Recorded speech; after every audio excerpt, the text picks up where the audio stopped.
Bienvenue sur Antrocast, le premier podcast francophone furry. Je m'appelle Tash, le dinosaure le plus numérique et couvert de plumes lunettes. Je serai votre animateur et votre guide pour ce second épisode. À l'aide de mes invités, nous allons apporter notre expérience et notre vécu du fandom pour développer un sujet que vous aviez proposé quelques jours après la sortie du premier épisode. Alors bonsoir Clover, Hortank et Rimou.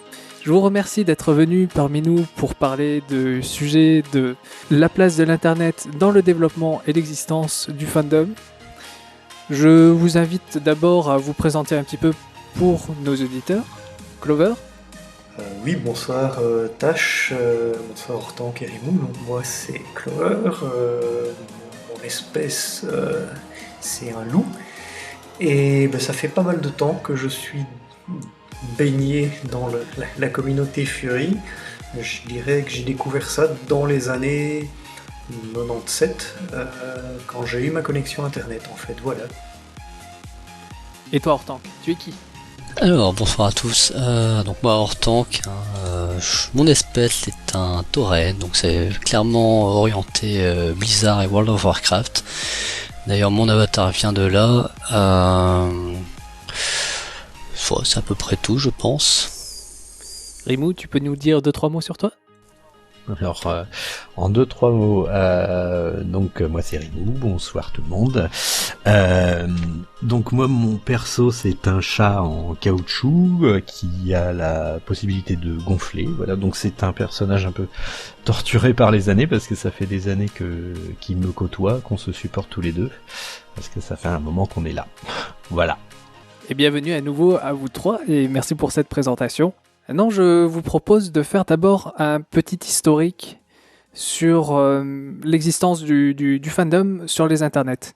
Clover, tu avais pas mal de choses à nous dire là-dessus. Oui, c'est exact. Donc moi, comme je l'ai dit en me présentant, c'est vers 97, si je me rappelle bien, que j'ai découvert le Fury et que je l'ai découvert via l'internet. À l'époque, Internet était un peu différente maintenant. C'était pas encore gavé de publicité. Il y avait très très peu de sites. Ils étaient très légers.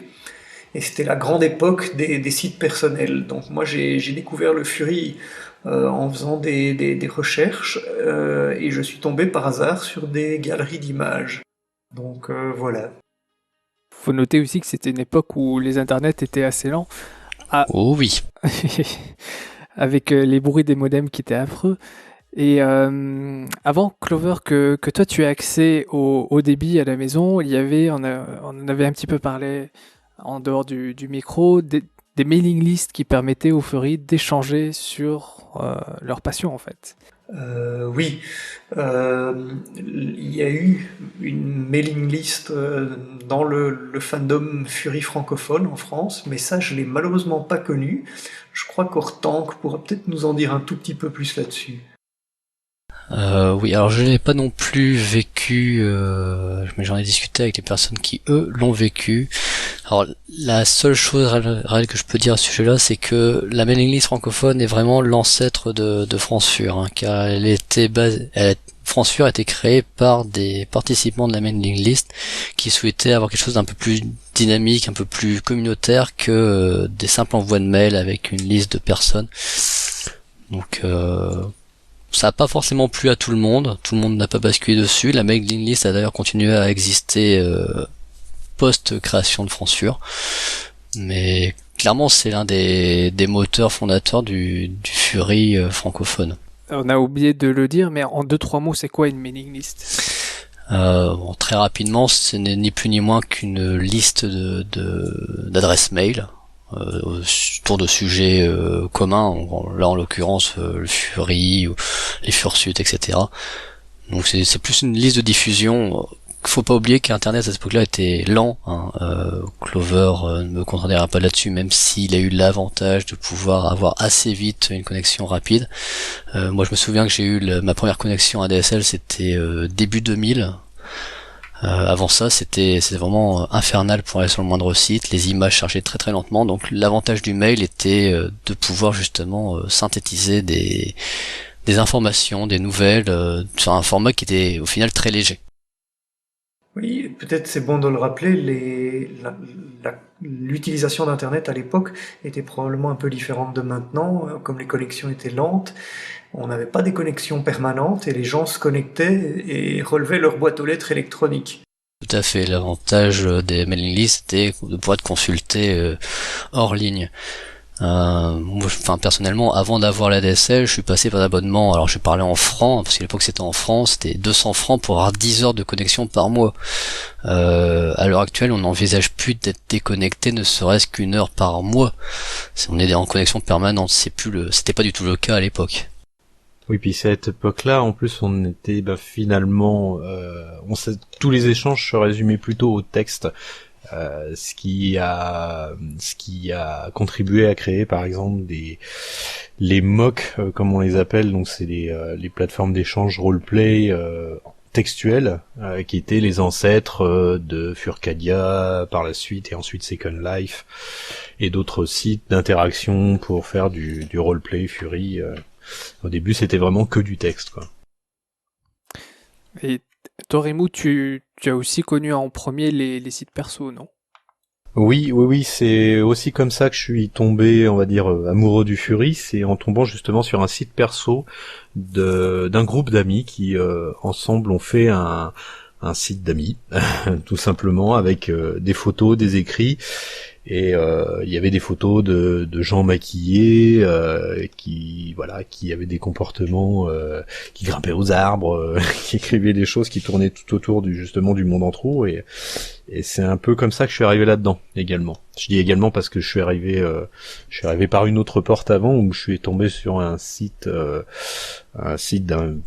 fétichisme, on peut dire, et je suis en fait par corrélation avec ce fétichisme-là, il y avait un artiste, on va dire, spécialisé Fury en trop qui participait à ce fétiche-là, et donc par rapprochement, je me suis retrouvé sur la piste du Fury, et l'un des sites justement de ce site personnel là de ce groupe d'amis d'anglais m'a convaincu et m'a fini de planter le clou du Fury dans ma tête, et là c'était foutu. Tu pouvais plus t'en sortir. Clover, tu as quelque chose à dire sur qu'est-ce que c'est les web rings et les annuaires à l'époque pour trouver les sites? C'était pas du tout comme on fait maintenant. Non, effectivement, il n'y avait pas de moteur de recherche qui indexait automatiquement les sites web. Donc, pour avoir de la visibilité sur Internet, à l'époque, il fallait référencer soi-même son site dans des annuaires, type AltaVista ou Yahoo. Et donc, c'était la grande époque des sites personnels. Il y avait très peu de sites, il n'y avait pas de sites commerciaux à l'époque. Et les gens créaient leurs pages, donc y compris des Furies.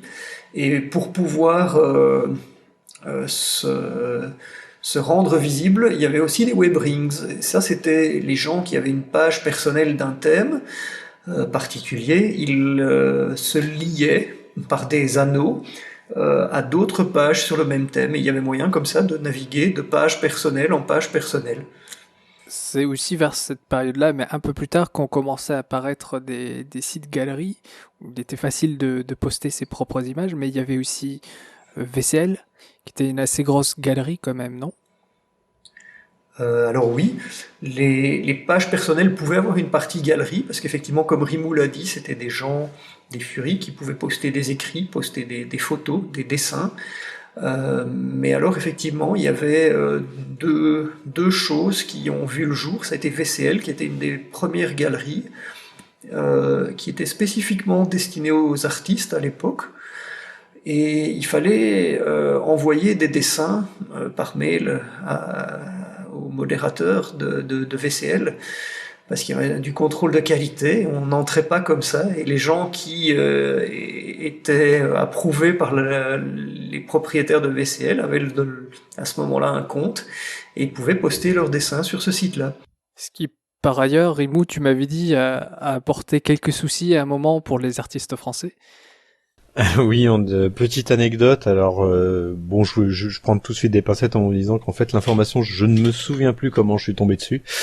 Mais donc, moi, à une époque, justement, j'hébergeais du contenu, donc du dessin que moi je réalisais sur une galerie qui était à mon nom. Donc c'était la guerre en Irak. Nous on avait Chirac en France au gouvernement et puis il y avait Bush aux États-Unis et Bush a envoyé des Américains se battre en Irak et Chirac a dit non, nous on n'envoie pas. Et du coup à partir de ce moment-là, mon compte a été fermé sur VCL et apparemment j'étais pas le seul. Et j'avais cherché à savoir pourquoi pour récupérer mes identifiants, mon accès à VCL, et je ne sais plus comment j'avais eu l'information, mais en gros les gens qui s'occupaient de VCL avaient bloqué tous les comptes des Français. C'était un peu gênant sur le coup, mais bon, ça a pas duré longtemps parce qu'on leur a demandé un rétablissement et ça s'est fait très vite et très très cordialement. Et voilà, il y a eu cette petite bizarrerie déjà du fait que c'était quand même très réservé VCL au niveau de la direction. Voilà. Donc ça, c'était la petite surprise que moi j'ai pu avoir au cours de l'histoire de VCL. Mais sinon, pour le reste, c'était quand même un site c'était le site par excellence qui était très très dense, hyper dense, et puis très très libre, très très libre par rapport à d'autres sites, justement au niveau du contenu mature, par exemple, entre autres. Je dirais même surtout parfois. Il a été réputé là-dessus et c'est l'un des sites qui a permis justement ce bond et cette liberté de la communauté au niveau de l'expression artistique. Et toi, Hortense, qui administre France Fur, ton prédécesseur, c'était Tim Dourou, c'est ça? Tout à fait, ouais. Il a créé, tu m'avais dit, vers les années en 98, la Fursuit Archive. C'est ça, oui. Il a créé la Fursuit Archive. Alors d'abord, ça a été un recueil de photos qu'il avait a priori mis sur son PC. Hein. Je mets des pincettes là-dessus parce que c'est mes souvenirs qu'il m'avait donné du fonctionnement de la Fursuit Archive. Ça a d'abord été un recueil qu'il a fait de son côté, puis qu'il a mis en ligne, donc vers 98. Suite à ça, il a aussi mis en place, hormis FranceFur en 2003, il a aussi développé la Fursuit DB ainsi que Wikifur en 2005. Donc la Wikifur, je pense que tout le monde est allé au moins une fois dessus et a pris des infos à droite à gauche. Même si les articles en français sont très peu nombreux comparé à d'autres communautés, à d'autres, soit germanophones ou anglo-saxonnes. Mais c'est pas la seule chose qui a fait Tim à ce niveau-là. Il a aussi hébergé des sites perso propres au Fury. En l'occurrence, le site de Lassie, Fursuit Buildeuse, a été hébergé chez lui. Alors je ne pense pas que ce soit encore le cas à l'heure actuelle, mais tout de moins quand je suis arrivé dans le Fury, c'était le cas. Je sais plus si est-ce que tu as parlé de Fursuit TV? Non, j'ai pas parlé de Fursuit TV, c'est un oubli de ma part, effectivement. Fursuit TV. C'est pas bien à part, parce qu'effectivement, c'était aussi l'un des gros moteurs de la Fursuit Archive, c'était Fursuit TV, qui a permis de drainer pas mal de monde sur, justement sur cette plateforme-là. Et je pense que ça a aussi permis à un certain nombre de personnes, que ce soit des Fury ou même des non-Fury, de connaître un peu le Fury en tombant sur ces vidéos-là. Du moins, moi, c'est mon cas, c'est mon expérience personnelle. Ce qui m'a fait devenir Fury, c'est les vidéos qu'a pu poster Tim sur Fursuit Archive. C'est vrai que le relais des vidéos de Fursuit TV par Tim était quand même déjà dans les thèmes bien choisis, c'était assez dynamique. En plus, il y avait un canal IRC pour commenter à côté, où il y avait Chita, le chairman, donc le directeur de l'Eurofurence, qui venait commenter également. On trouvait Tim Duru trouvait des perles en vidéo qui étaient assez équivoques, et on lui envoyait des fois des vidéos qui étaient pas piquées des hannetons, donc c'était vraiment c'était le bon vieux temps. Ouais, vidéos qui étaient trouvées dans la pub, dans des films aussi. Il y a quand même pas mal de passages dans différentes séries, dans différents films où on voit des fursuiteurs, où on voit des furies, ou qui peuvent se rapprocher à tout ce qui est anthropomorphe. Il y a parfois vraiment, comme dit Rimou, des perles. Alors, il y a d'autres sites, bien sûr, qui sont sortis. Clover, tu m'avais parlé de Tigress. On avait cité Yerf qui faisait que du Safe for Work. Mais je pense que le plus important qu'il faudrait citer maintenant, qui est le plus connu et peut-être un des plus haïs aussi à la fois, c'est Fur Affinity, qui est sorti en 2005 si je me trompe. Oui, je pense que c'était à peu près à ce moment-là. Mais j'aimerais juste faire un petit retour en arrière par rapport à ce que Hortense et Rimou ont dit au sujet de Fursuit TV, de la Fursuit DB. Ça, c'était une grande partie consacrée à tout ce qui était fursuiting. Mais à l'époque où effectivement il y avait des sites comme tigresse.com, là c'était des furies qui se groupaient ensemble pour acheter un nom de domaine et héberger toutes des pages perso. Et je me rappelle qu'à l'époque, il y a un Canadien, je crois qu'il s'appelait Guppy, mais je suis pas tout à fait sûr. Il avait sur son site hébergé plusieurs artistes et il avait une espèce de BBS, enfin un truc où on pouvait dessiner. Et il y a un Sud-Africain qui s'appelait Zen qui dessinait à la souris. Je pense que Rimou peut confirmer ça. Alors bah non, justement tu me l'apprends en fait. Je sais plus si je crois que je l'avais lu dans les préparatifs, mais je ne savais pas que Zen Tiger avait commencé comme ça. C'est très surprenant. Donc là, ça illustre vraiment bien le fait que Internet relie les furies entre eux, parce que le fameux Zen Tiger, qui est quand même un artiste assez connu maintenant, il a sa page Furaffinity, il a débuté en dessinant des dessins qui étaient pas mal faits uniquement à la souris, en étant en fait bibliothécaire en Afrique du Sud, et il faisait ça sur le site, un outil d'un site web d'un Canadien en fait. Mais bon, tout ça pour dire qu'effectivement, petit à petit, vers 2005, il y a Furaffinity qui est apparu. Et la création de Furaffinity s'est pas fait sans douleur, parce que dès que le site a été créé, il y a eu des courants divergents au sein de l'administration du site, des disputes, des moments où le site tombait, mais tombait en rade pendant des semaines avant de réapparaître. Hormis les nombreuses pertes de données qui ont pu être occasionnées à cette époque-là. Et je me souviens même, il y a un Fury français, Géoponey, qui a un t-shirt d'époque justement qui dit j'ai survécu au moment où Furaffinity est tombé pendant je sais plus combien de semaines. Voilà, il y avait un t-shirt qui était sorti de ça quand même. Il y avait un compteur aussi, il me semble. Oui. Un compteur de downtime de FA. Et d'ailleurs, à ce sujet-là, il y avait enfin, je ne sais même pas s'il y avait une page qui indiquait, mais je pense qu'il y avait une page qui indiquait que le site était hors d'usage, et il renvoyait vers un canal IRC sur un serveur. Et c'est comme ça que moi j'ai découvert les messageries instantanées à l'époque. Et c'est en naviguant en fait sur les différents salons de discussion que j'ai rencontré les premiers furies francophones. Mais avant de reprendre la discussion, une brève interruption musicale avec le morceau Weary Willow de Routine and Friends avec Kid Caliber.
Donc voilà, on a fait un historique. Bon, on a manqué sûrement beaucoup de choses dans cet historique, mais il y a énormément de choses à dire, mais trop peu de temps malheureusement pour parler de tout.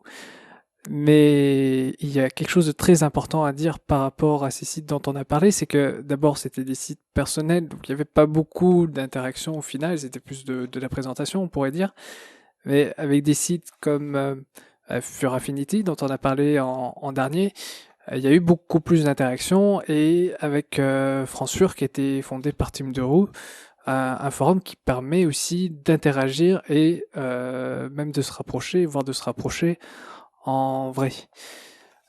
Clover, Hortense, Rimouche, je suis sûr que vous avez plein de choses à dire là-dessus. Alors, ma petite question d'abord pour commencer, c'est une question très grosse, c'est l'Internet a été un facteur commun pour réunir les furries d'après vous? Oui. Oui. Oui, mais comment alors? Eh bien, justement, parce que tu viens de citer, Tache, le forum France Fur, ben là, ça a été un peu un point d'entrée dans la communauté, parce que là, tu parles d'interaction, les gens sur un forum, ils postent des sujets de discussion, les gens qui fréquentent le site les lisent, réagissent, postent, et ça permet justement de se rencontrer en vrai, parce que tu peux très bien organiser des événements par ce canal-là. Et après avoir fait connaissance avec les gens et leurs centres d'intérêt en ligne, et bien, tu les rencontres en vrai. Tout à fait, comme Clover vient de le dire, le but d'un forum, c'est avant tout de pouvoir discuter d'un sujet commun, d'une passion commune, et en l'occurrence du Fury, et plus particulièrement du Fury francophone.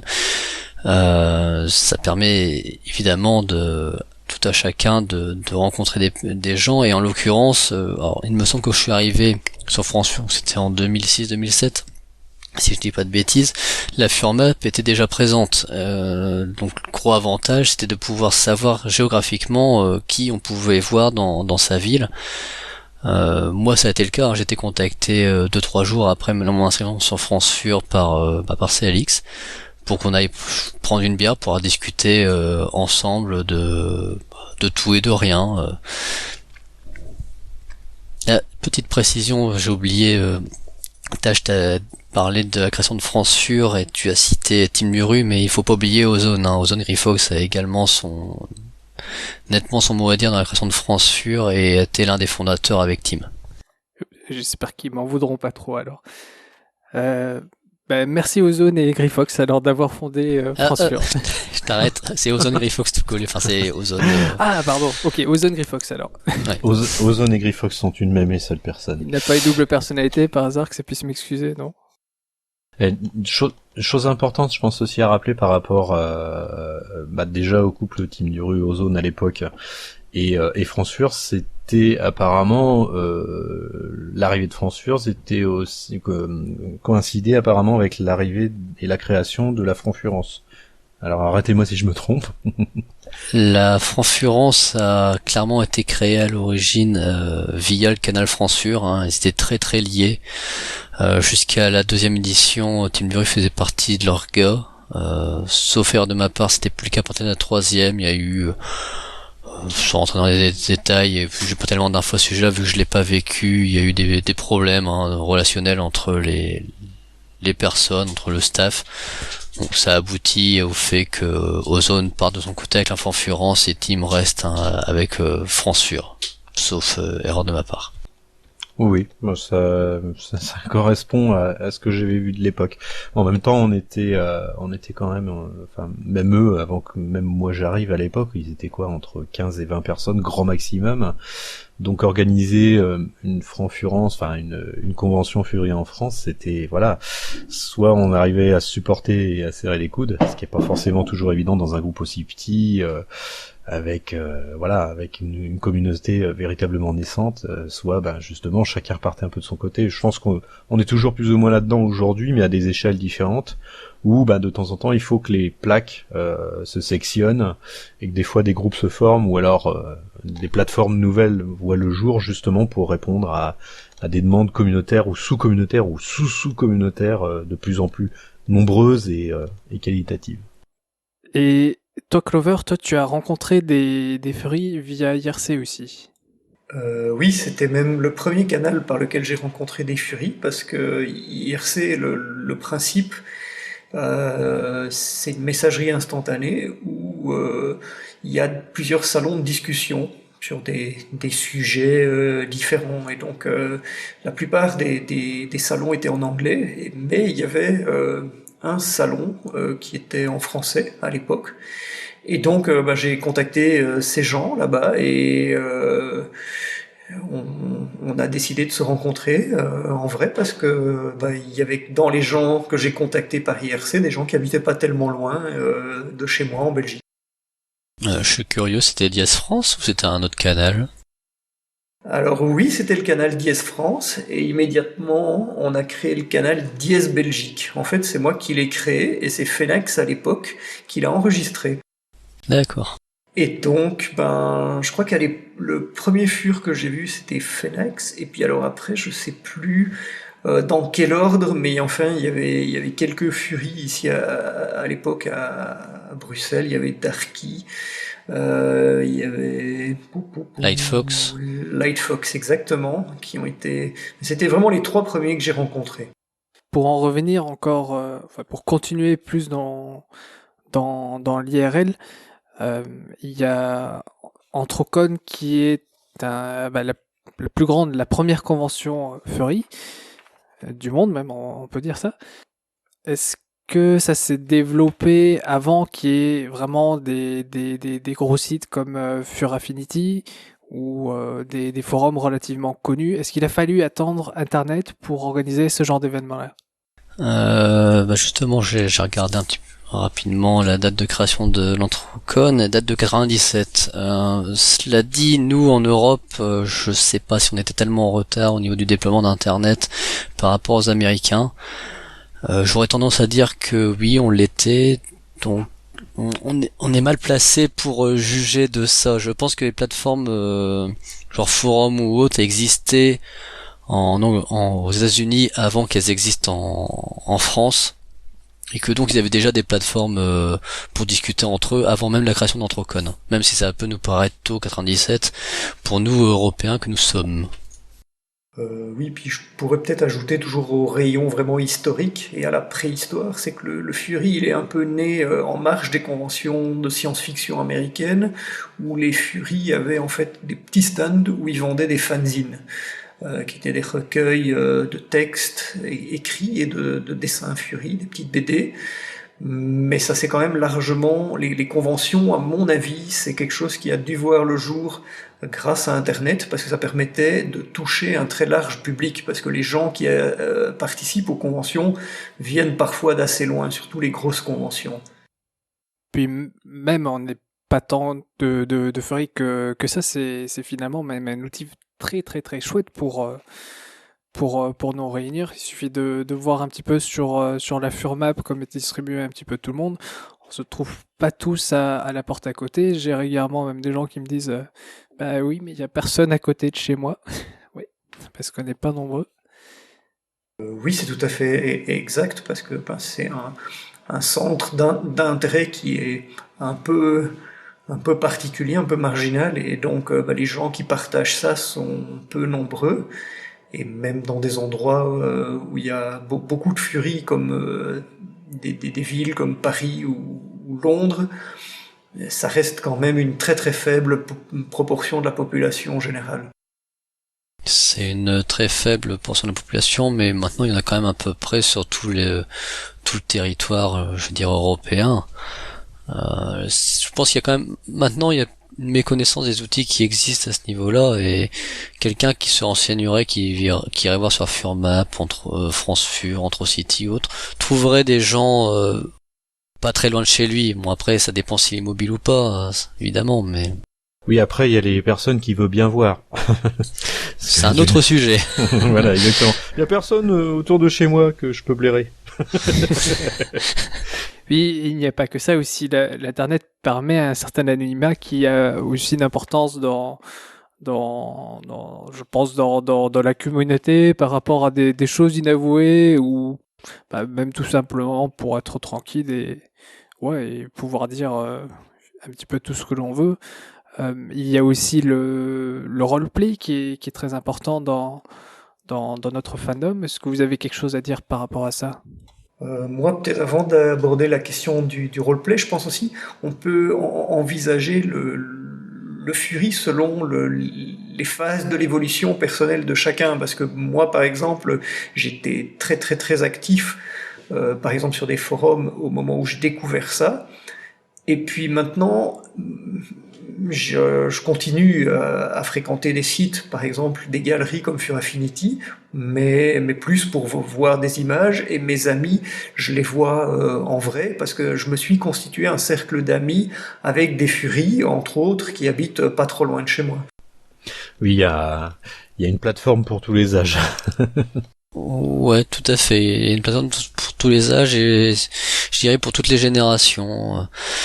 Personnellement, je suis plus de la génération forum IRC que MSN, voire même réseaux sociaux. J'ai toujours privilégié, puisque c'est par là que j'ai commencé. J'ai commencé par les forums, par IRC. Donc c'est les canaux que je fréquente et je continuerai de fréquenter à mon avis encore un bon moment. Je suis pas du tout réseaux sociaux. Je pense que ça c'est suffisamment dans le milieu d'ailleurs. Il y en a pour tous les goûts, il y en a pour tous les besoins et ce sont des sites qui sont complémentaires et pas concurrents à ce niveau-là. Oui, mais je pense aussi que individuellement, quand on découvre le Fury via Internet, on passe par une phase où on a des contacts tous azimuts au début, et puis petit à petit, les choses se décantent, se ciblent un petit peu, on fait chacun son petit tri personnel, et il y a une phase qui, au-delà de la découverte, passe par une phase de, je dirais, de vitesse de croisière, où on se calme un petit peu. À partir du moment où tu as constitué ton cercle d'amis, c'est sûr que tu n'as plus besoin t'as moins besoin de faire de recherche, de contacts, etc. À la limite, quand t'as ton cercle d'amis, tu considères que c'est aux nouveaux qui habiteraient dans ta ville ou autre de venir te contacter. Oui, c'est bon, j'ai mes 350 amis, maintenant je vais m'en tenir à ça. Donc voilà, les vieux sont encore actifs, mais ça se voit moins sur les internets. Également, je voudrais rajouter par rapport à cette phase, une autre phase qui est celle de la découverte où on peut découvrir calmement et tranquillement, sans avoir à interagir. D'abord, qu'est-ce que c'est le fandom furry ? Si je devais parler de mon expérience personnelle, moi j'ai commencé par des recherches toutes bêtes sur Google, costumes d'animaux, et puis petit à petit j'ai dit putain je trouve rien en français, donc je suis passé en anglais, je suis tombé sur le site de Lassie, qui sur cette buildeuse quand même assez connue maintenant. De fil en aiguille j'ai connu le terme Fury, et j'ai fait des recherches toutes bêtes, Fury France, et je suis tombé sur France Fur. Moi c'est pareil, j'ai découvert le terme Fury après avoir découvert l'univers Fury. Après avoir connu la Fursuite, les dessins, etc. Le terme est tombé un peu plus tard. Je crois que c'est ce terme-là qui permet de déclencher la vocation, l'envie ou le fait de devenir Fury. C'est le terme fédérateur. Et avant de continuer, une seconde pause musicale avec Arrow de Coulson.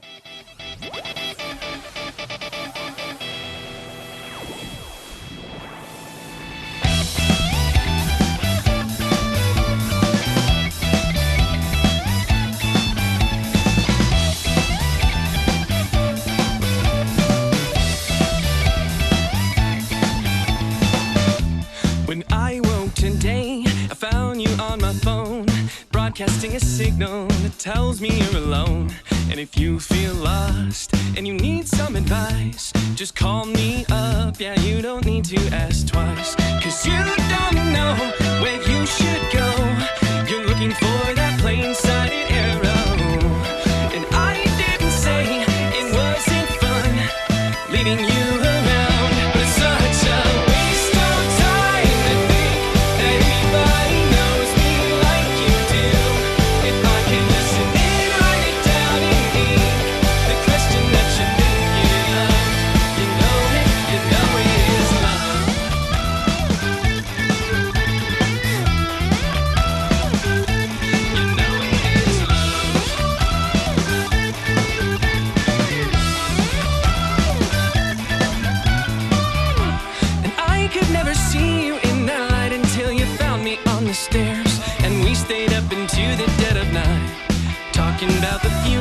what came to mind, and getting drunk on 2-second cheap red wine. 'Cause you don't know where you should go.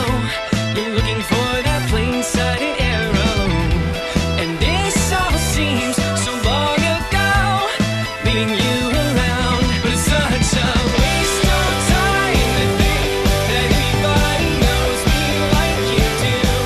If I could listen and write it down in ink, the question that you're thinking of, you know it is love.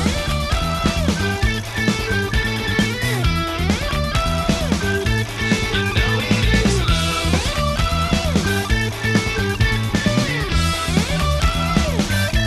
And if you had a doubt, I'd spell it out. It's no uncertain terms that I'm without a way to keep the answer from my mind. I've given it, I know that I resign. It's all it is love. But such a waste of time to think anybody knows me like you do. If I could listen and write it down in ink, the question that you're thinking of, you know it is love. You know it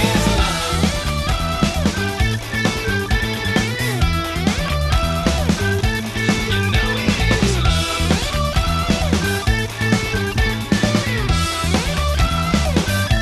You know it is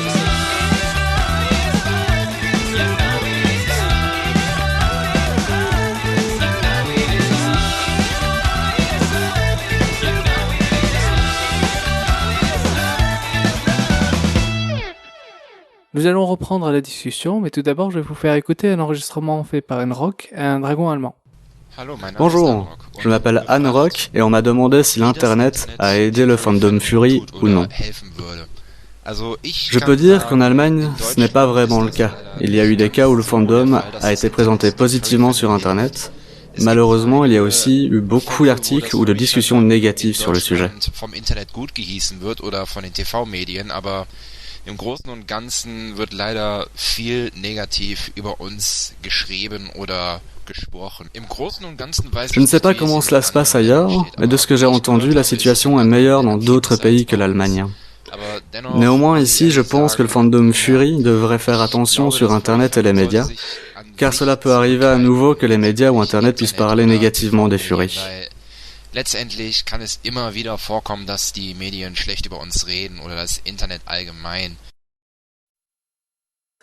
Alors voilà, vous venez d'entendre l'avis d'Anne Rock. Lui n'a pas pris la même direction que nous. Qu'est-ce que vous avez à rajouter ou qu'est-ce que vous pensez en quelques mots de ce qu'il vient de dire? Déjà, c'est en fait là on se pose dans sa réponse, on se pose plutôt entre le Fury et le monde extérieur via le média internet. Et c'est vrai que bon, par moment la communauté Fury s'est fait on va dire a su se faire voir pas forcément toujours en bien, et je pense que c'est surtout ça qu'il a voulu traduire. Après, bon, évidemment, j'espère bien que la communauté Fury se résume pas à ça. C'est vrai que bon, c'est un aspect qui peut être dérangeant, surtout quand on découvre le Fury, de se dire, bah, c'est vachement cool, c'est un truc qui me plaît, tout ça, et puis qu'à côté de ça, on se dit, oh la vache, il y en a qui nous taillent le portrait quand même. Enfin, ils s'emmerdent pas, quoi. Bon, voilà. Donc en effet, c'est un avis comme un autre. C'est vrai que bon, je le trouve un petit peu négatif, mais c'est vrai que moi, par moment et par des aspects, j'ai partagé, on va dire, cet avis-là. Et toi, Hortense, tu en penses quoi? Il est vrai que le Fury s'est fait régulièrement lyncher, que ce soit par les médias traditionnels, genre les journaux, ou via Internet. Cela dit, je pense qu'il faut pas se résumer juste à ça. Internet a apporté énormément de choses au Fury. Je veux dire qu'il y a des cons partout et que faut pas s'arrêter à la vie des personnes, et il faut mieux se faire le sien en rencontrant directement les personnes, et puis finalement je me rends compte que le Fury c'est cool. C'est super cool même. Et toi, Clover? Moi, effectivement, je vois une évolution positive dans la vie réelle. Ça sort un tout petit peu du sujet, mais par rapport à ce que notre ami allemand a dit, c'est que de plus en plus dans des conventions Fury, comme elles sont importantes, il y a des journalistes qui sont intéressés à couvrir ce genre d'événements, et les articles qui sont publiés sont plutôt élogieux. Voilà. Donc finalement, tout va bien. Enfin, presque bien, mais ça va mieux. Ça va mieux. Bien. Il suffit de regarder comment le staff des restaurants autour d'Entrecône est content de voir arriver l'Entrecône. Par exemple. À propos de rapprochement, on voulait dire quelque chose sur Fur Affinity, surtout la différence avec des galeries comme VCL. Clover, tu pourrais en dire quelque chose? Oui, bien sûr, Fur Affinity, c'est quand même un site qui est vraiment incontournable, ne fût-ce que par le nombre de gens qui le fréquentent et qui sont inscrits. Par rapport aux pures galeries telles que VCL, un site comme Fur Affinity permettait à des artistes d'avoir beaucoup de retours par rapport à ce qu'ils postent. Parce que quelqu'un poste quelque chose sur Fur Affinity et il y a moyen de commenter. Il y a moyen via les notes aussi de dialoguer avec les gens. Et donc ça permet vraiment de créer une communauté, ce qui était moins possible avec VCL. Surtout pour toi, Remo, vu que tu es l'artiste du groupe. Oui, parce que VCL était véritablement archaïque. Hein. C'était véritablement plus une salle d'exposition où on n'était pas anonyme, mais on pouvait pas se présenter, on n'avait pas de profil ou quoi que ce soit. On pouvait pas se faire sa petite introduction. Et puis c'est vrai qu'au niveau dialogue avec le public, il y avait peanuts quoi, à part échanger par mail directement et voilà, sans s'être représenté, évidemment. Voilà, c'était très froid et vraiment pas propice à ça, alors que Fur Affinity ça a été évidemment tout le contraire par la suite. Et en dehors des sites et des classiques clients de messagerie, on pourrait aussi citer Second Life, où il y a beaucoup de furry qui traînent dessus, alors que ce n'est pas spécialement furry. Hortank, toi tu m'avais dit que Fate Life aussi, ou non, c'est toi, Rimou. C'est peut-être nous deux si ça se trouve. Ouais, peut-être en parler en même temps, ouais. Je vous laisse dire alors tous les deux quelque chose là-dessus. Concernant Second Life, j'ai pas tellement de retour à faire puisque j'y suis jamais allé et au final c'est beaucoup trop bouffeur de temps pour que je fasse un compte dessus. Cela dit, on a parlé de FA et même s'il a été racheté par son concurrent MVU, on voit encore très régulièrement des modélisations faites pour Second Life et on a régulièrement des gens qui postent du nouveau contenu sur FA en rapport avec Second Life. C'est l'un des moteurs pour un certain nombre de personnes, des gens qui préfèrent le roleplay textuel, d'autres qui préfèrent le faire réellement dans un univers alternatif.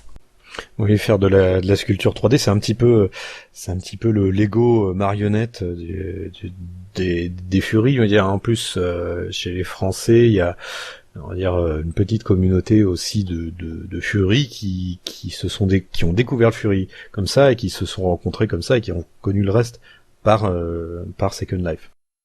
Oui, ça je confirme que dans mon entourage et mon cercle d'amis, je connais des gens qui sont actuellement en ménage et qui se sont rencontrés sur Second Life. Et pour la petite histoire, ils n'y sont plus. Et donc pour Fat Life, c'est un site qui à la base n'est pas du tout furry. Pas du tout, non.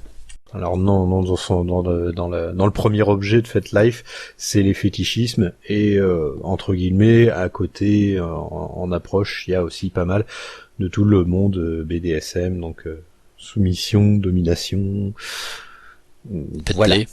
Pet play. Alors le pet play justement par extension est devenu et même très voisin, voire même des fois coïncide avec le Fury, voilà. Mais c'était à la base une catégorie qui était pas du tout prévue. Non. Je sais pas pour le pet play, mais les catégories du genre fursuit adulte, clairement, oui, elles ont pas été prévues à la base. Donc c'est assez marrant finalement parce qu'un site qui est pas du tout furry, voilà, réussit à devenir lui-même un petit peu un havre d'accueil pour des furries. Le furry est quand même un moyen d'exacerber ces pulsions sexuelles. Il y a beaucoup de gens qui ont besoin de ce rempart qui est leur avatar pour exprimer ce qu'ils ressentent et aller draguer l'autre. Je suis content que justement que tu évoques ça parce que j'y pensais tout à l'heure. C'est qu'en effet, il y a une grosse qualité dans le Fury là-dedans qui est fantastique. C'est justement le jeu de l'avatar, le costume. De pouvoir incarner autre chose que soi-même, ça fait partie énormément justement de l'univers Fury. C'est un peu ça se rapproche énormément justement du lâcher prise qu'on peut retrouver dans des univers fétichistes, BDSM, etc., où c'est des expériences un peu spirituelles qui peuvent avoir rapport en effet également avec la sexualité. Ce lâcher prise, tu le retrouves également chez les fursuiteurs. Exactement. Moi, je suis quelqu'un de plutôt introverti. En fursuit, c'est pas du tout le cas. Je suis très très extraverti. C'est un moyen de passer outre une timidité. C'est un booster de confiance. Exactement. Eh bien, il y a encore beaucoup de choses à dire sûrement, mais ce sera pour une autre fois, pour d'autres épisodes. Et maintenant, ce que je vous propose, c'est de parler des plateformes que vous utilisez actuellement et les avantages et les inconvénients que vous trouvez dans ces plateformes. Clover, à toi d'abord, qu'est-ce que tu utilises maintenant comme plateforme ? Écoute, Tâche, moi essentiellement, je t'ai dit, je peux passer la phase de découverte. Je suis pas un fursuiter, donc ce qui m'intéresse beaucoup, c'est le dessin. Et donc, j'utilise des sites comme Fur Affinity, Weasel, Inkbunny, et puis alors beaucoup les sites des conventions, parce que c'est là qu'on va pour s'y inscrire avant d'y participer. Et toi, Hortense, tu utilises quoi maintenant ? Principalement, on va dire que j'utilise Twitter, qui est pour moi l'un des meilleurs moyens pour suivre les conventions quand on est sur place. C'est là où se situe l'information qui peut être utile pour profiter un maximum de la conve, être au courant des temps morts. Sinon, un usage courant, parce que malheureusement je ne suis pas toujours en convention, j'aimerais bien, mais ce n'est pas le cas. C'est un bon moyen de déconne, de voir un peu le monde au travers des yeux d'autres personnes. Parfois on est un peu jaloux évidemment, mais ça permet de voir une autre manière de vivre sa vie, un autre moyen de déconner. Ce que j'aime beaucoup dans Twitter, c'est souvent positif. Si on suit des gens qui sont optimistes, évidemment, c'est sûr que si on suit le gars qui est prêt à se prendre, on va pas forcément avoir cette opinion-là. Cela dit, il y a un gros inconvénient à Twitter, c'est que c'est un bouffetant monumental. On peut passer sa vie sur Twitter et n'avoir jamais fini. Donc, à prendre avec modération. Sinon, bien évidemment, en tant qu'admin de France Fur, je suis sur France Fur, je veux pas ne pas l'être. Ce serait triste quand même que je ne passe plus sur le site que j'héberge. Donc évidemment, France Fur, et je vais pas faire les pros et cons parce que je suis mal placé pour en trouver. Je trouve qu'il y a que du positif et aucun négatif, même je suis sûr qu'il y a des gens qui trouveraient le contraire, qui trouveraient des choses à redire. Grosso modo, à part Fur Affinity, on va faire une redite sur ce qui a déjà été fait, c'est les 3 plateformes que j'utilise le plus. Et toi, Rimou, tu surfes plutôt de quel côté ? Alors, Fur Affinity, pas mal. Weasel également, dans une mesure beaucoup plus modeste. DeviantArt, j'ai toujours un compte depuis plus longtemps que Fur Affinity. Je suis régulièrement, il y a pas mal d'artistes en fait qui se partagent, on va dire, entre plusieurs sites. C'est souvent pour ça que j'arrive sur plusieurs plateformes, c'est parce qu'il y a un gars précisément qui est parti par exemple de Weasel pour aller sur Tumblr. J'ai au bout d'un moment, par la force des choses, me suis retrouvé également sur Tumblr, mais en tant que consultation plutôt. Sinon, Forum France Furs, Antrocity également, un peu de Facebook, pas trop parce que c'est pas. À une époque justement, j'avais Twitter, mais Twitter, ça m'a bouffé la main et puis le reste avec, donc j'ai arrêté, j'ai fait stop. Je suis pas raisonnable, j'y toucherai plus. Et, on parlait de forum et puis de FetLife également. Eh ben, je suis également sur un forum où le Fury justement fait pas mal de curieux. Il s'agit du forum français des secondes peaux qui s'appelle secondskin.fr et qui est en fait tous les fans de combinaisons moulantes, spandex, latex, etc. et qui sont justement très très proches au niveau lâcher prise et total enclosure comme on appelle ça, enfin l'enfermement total dans un costume. Il y a des similitudes qui sont assez marrantes justement entre l'utilisation d'un avatar et d'une fursuite. Et on a un dialogue justement sur ce forum-là un peu autour de ça. Voilà, c'est pour les principaux. Et Pinterest également. Bon, ça c'est un peu l'artiste qui parle. Pour avoir des références, Pinterest c'est très bien. Moi, pour ma part, on me retrouve surtout sur Antrocity. J'ai un petit peu traîné sur France Fur, surtout la première année où j'étais inscrit, j'étais plutôt actif sur France Fur. D'ailleurs, je remercie ces sites d'exister parce que c'est grâce à eux que je suis arrivé à organiser l'Antrocast et également aussi les Fermit ici sur Liège. C'est vachement cool. Et également Discord, vous y avez un petit peu goûté, je vous ai amené là-bas de gré ou de force pour préparer ce podcast. Je traîne sur 2 serveurs Discord Fury qui sont French Furs et celui d'Antrocity, et je crois qu'il y a un projet d'ouvrir aussi un serveur Discord pour France Fur, non ? Alors tout à fait, il est déjà ouvert le Discord de France Fur. Cela dit, on attend la nouvelle version du thème de France Fur pour l'intégrer directement sur le forum. Bon, c'est presque prêt, hein. On attend juste plus que les images, mais bon, ça Rimou va se sentir concerné. Oui, je finis de changer mon petit dernier et j'arrive. Il n'y a pas de souci. Voilà pour cette dernière partie. J'espère que vous êtes bien amusés avec ce podcast. Ouais, et à cause de Rimou, je suis en train de voir pour créer un compte sur Second Skin. Corruption. Tu es le mal incarné. C'est pour ça que je suis là depuis le début. Ah. Enfin non, même pas. En tout cas, j'ai encore pris beaucoup de plaisir à préparer cet épisode. Merci beaucoup Clover, Hortank et Rimou d'avoir répondu à mon appel, d'avoir pris le temps de le préparer, parce que ça a été bien préparé.